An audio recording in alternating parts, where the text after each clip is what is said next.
Bonjour à tous, moi je suis Aurélie Desjardins, je suis interne en 4e semestre des arts et actuellement en anesthésie pédiatrique ici.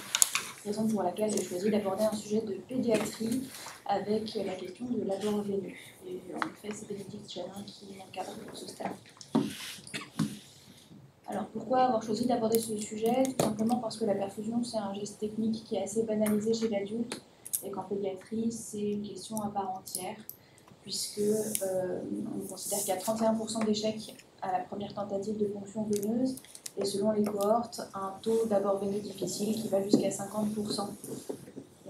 J'ai choisi de vous parler avec la figure qui est à droite d'une sous-population particulière qui est celle des enfants en dessous de 3 ans, chez qui après 10 minutes d'anesthésie et de tentative de perfusion au bloc, seulement 50%, la moitié des enfants, avaient pu être perfusés avec succès.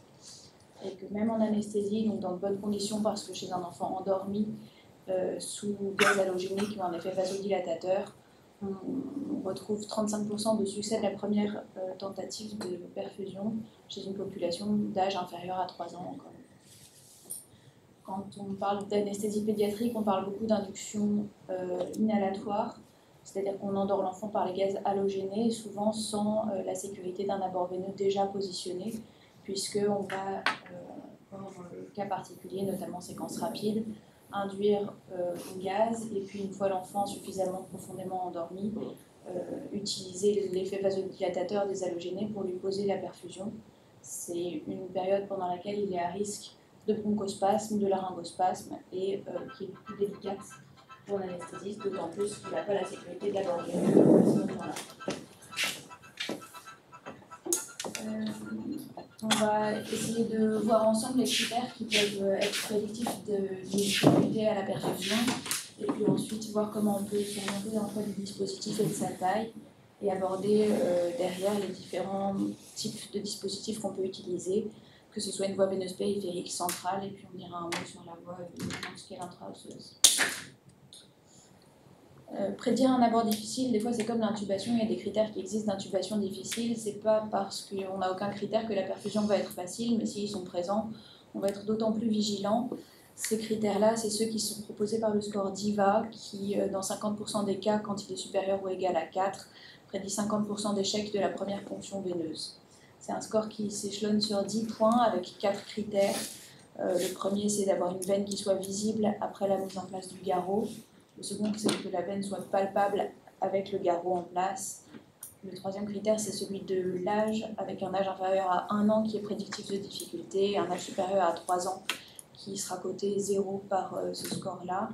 Et enfin, l'antécédent de prématurité qui est également prédictif de difficulté. Parmi les autres facteurs de risque de ponction difficile, donc en dehors de l'âge et de l'antécédent de prématurité qui font partie du score DIVA, on retrouve le surpoids et l'obésité, le phénotype de peau foncée, le fait d'avoir des comorbidités avec des scores ASA 3 et 4 qui ressortent de façon significative dans les différentes études, l'expérience de l'opérateur qui va être plutôt facilitatrice, et enfin le site de ponction qui influence aussi le succès puisque le pied est plus difficile que le coude et que la main. Je vous ai affiché ici à titre indicatif les résultats d'une étude de cohorte rétrospective qui s'intéressait à essayer de trouver les facteurs de risque de ponction difficile, tout simplement pour vous montrer que les points les plus à droite, donc ceux qui ont un autre ratio le plus élevé, sont ceux qui correspondent à l'âge de l'enfant avec un âge inférieur à 11 mois, qui est particulièrement significatif. Quand on est appelé pour perfuser un enfant dans les étages, la première question à se poser, c'est de savoir si l'indication existe vraiment. Et si oui, pourquoi est-ce qu'on nous demande de le perfuser? D'abord, on se pose la question du degré d'urgence, puisqu'on ne va pas réagir de la même manière face à un enfant qui est en état d'arrêt cardiaque que face à un enfant qui a besoin d'être perfusé pour recevoir une chimiothérapie ou un enfant qui va avoir besoin d'être perfusé pendant longtemps. On se pose également la question du produit qui va être perfusé et du terrain de l'enfant. On utilisera en fonction un dispositif différent, notamment une voie veineuse périphérique qui peut rester en place 3 jours au maximum, un cathéter central qui peut rester en place quelques semaines, un midline qui est une voie veineuse périphérique également, donc qui ne sera pas indiqué si on est amené à perfuser des produits vénotoxiques. On peut se diriger vers un PICC line, un cathéter de Broviac ou une chambre implantable pour des dispositif qui soit amené à rester en place plus longtemps. Se pose aussi chez l'enfant la question de préserver le capital veineux, qu'il soit porteur d'une pathologie chronique ou que ce soit un enfant qu'on endort simplement pour une intervention bénigne comme une chirurgie simple de hernie inguinale ou autre. Il faut penser que le capital veineux avec lequel il est né, il l'aura toute sa vie et que chaque mise en place de cathéter est un risque de thrombose vasculaire et donc de compromettre son capital pour son avenir. Dans le choix du dispositif, simplement un petit mot sur la taille, parce que je trouve que c'est quelque chose dont on ne parle pas assez. Ce qui ressort dans la littérature, c'est que la taille optimale d'un dispositif intravasculaire, c'est une taille qui permet d'avoir un diamètre externe de cathéter inférieur à 30% du diamètre du vaisseau que l'on peut mesurer à l'échographie.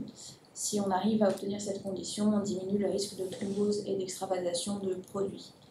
Le deuxième critère qui ressort dans la littérature, c'est d'avoir une longueur de cathlon intravasculaire supérieure à 65% de sa longueur totale, ce qui diminue à la fois le risque d'échec et de déplacement secondaire du cathlon. Si la longueur de cathlon dans le vaisseau est inférieure à 30% de sa longueur, on considère que dans 100% des cas, il sera déplacé avant la fin de sa durée de vie.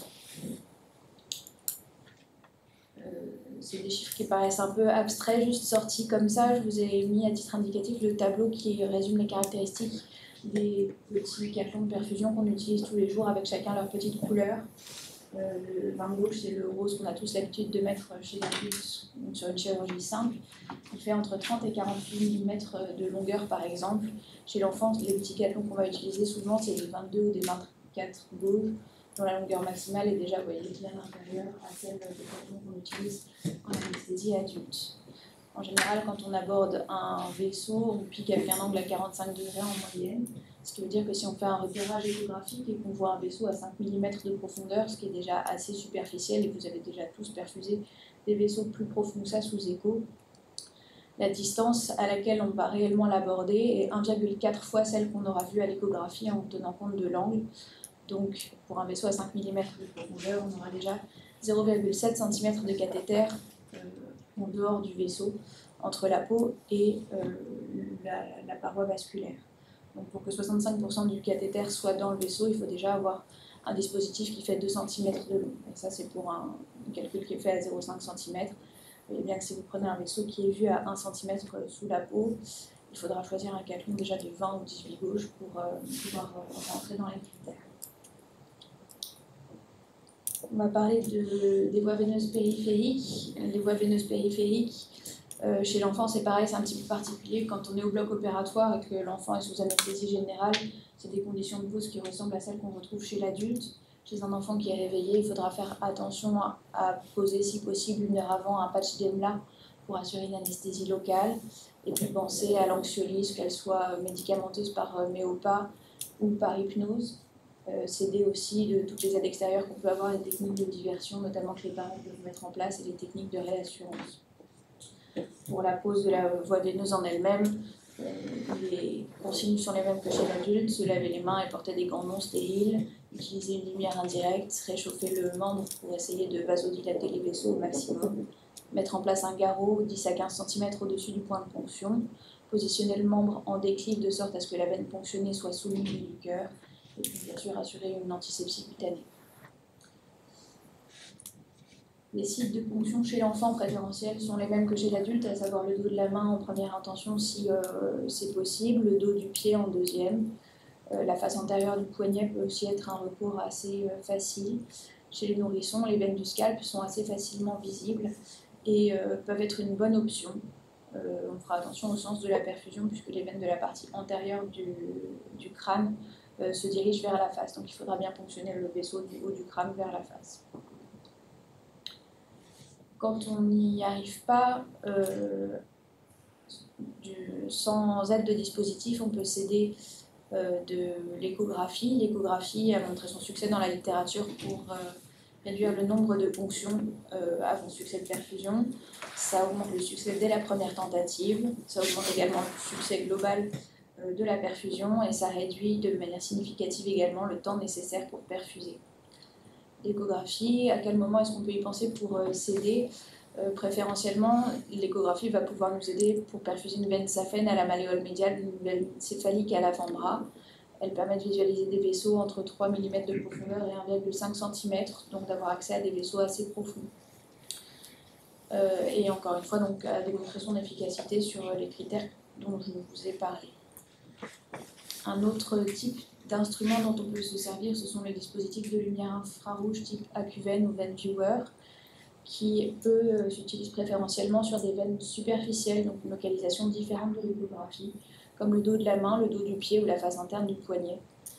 C'est un dispositif qui permet de voir des vaisseaux peu profonds jusqu'à 10 mm, qui ressort de manière inconstante dans la littérature, avec un faible niveau de preuve, mais c'est un dispositif, je ne sais pas si vous en avez déjà vu, qui est portatif, qui est très facile à utiliser, qui n'a aucun effet secondaire puisqu'il n'y a pas de chaleur émise, donc aucun risque de brûlure cutanée, et qui, dans la littérature, quand on le retrouve, utile dans des sous-populations particulières qui sont celles à risque déjà de perfusions difficiles, notamment les enfants chez qui aucune veine n'est visible à l'œil nu et qui ont un score de DIVA supérieur à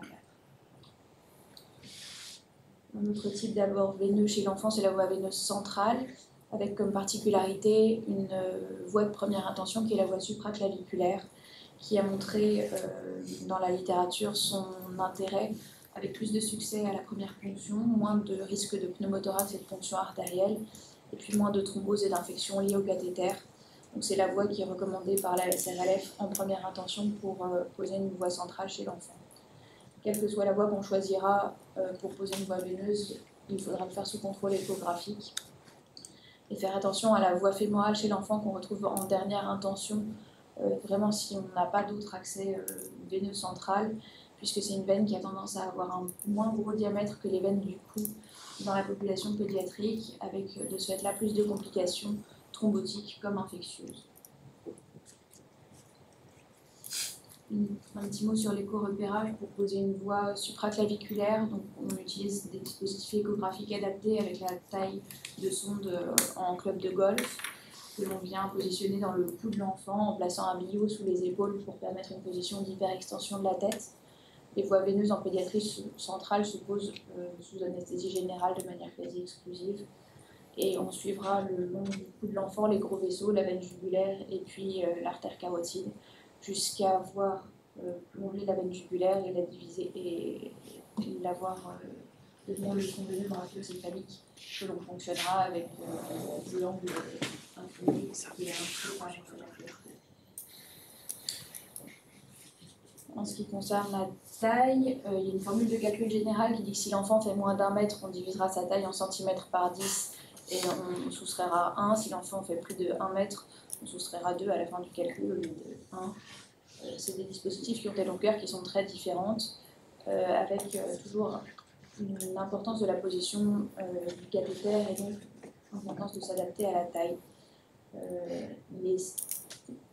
Il est recommandé de manière systématique de contrôler radiographiquement la position du cathéter avec un billot enlevé, puisque le fait d'enlever le billot va changer la position de la tête et que la flexion de la tête va raccourcir un petit peu la distance entre le point de ponction et l'oreillette, avec des variations qui, même chez les nouveau-nés, peuvent aller de 1 à 2 cm et changer complètement le fait de voir si le cathéter est en place ou non. C'est important que l'extrémité du cathéter se situe réellement à l'entrée de l'oreillette droite pour limiter le risque de lésion vasculaire, pour limiter le risque thrombotique, limiter également le risque de lésion endothéliale cardiaque et le risque de troubles du rythme.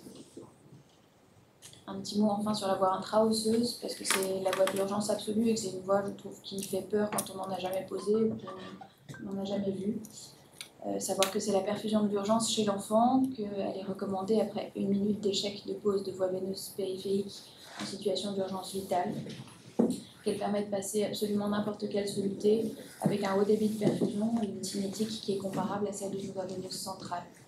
Elle est contre-indiquée si l'os en question est cassé, qu'il y a une infection ou une lésion vasculaire en regard du point de ponction souhaité, chez les enfants qui ont une ostéogenèse imparfaite. Et il faut également que ce soit la première fois que cet os-là est ponctionné dans les 48 heures. Les brûlures sont également une contre-indication à sa cause. C'est vraiment une voie d'urgence qui est transitoire, qui est indiquée et qui est censée rester en place moins de 24 heures pour limiter les risques de complications. Une localisation préférentielle de pose à la face interne du tibia proximal ou face interne du tibia distal. avec les repères qui sont les suivants. Donc on se place 1 à 2 cm en dessous de la tubérosité tibiale et juste de manière médiale. J'ai préparé une petite vidéo à vous montrer pour juste que vous puissiez voir comment on fait en pratique. Donc, il y a une perceuse à os sur laquelle on monte une aiguille. L'aiguille est adaptée à la taille de l'enfant, les roses en dessous de 39 kg, les aiguilles bleues au-dessus de 40 kg. Et le but, ça va être de venir visser dans l'os à l'endroit indiqué jusqu'à avoir une perte de résistance. Cette perte de résistance, elle correspond au franchissement de la corticale osseuse et de s'assurer qu'on est bien en place. Une fois qu'on a franchi cette étape-là, c'est important de vérifier que la voie est en place et a bien franchi la corticale en la testant et en vérifiant qu'on a un reflux soit de sang, soit de moelle osseuse. Et puis de la purger ensuite pour éviter qu'elle ne dysfonctionne avant de la fixer.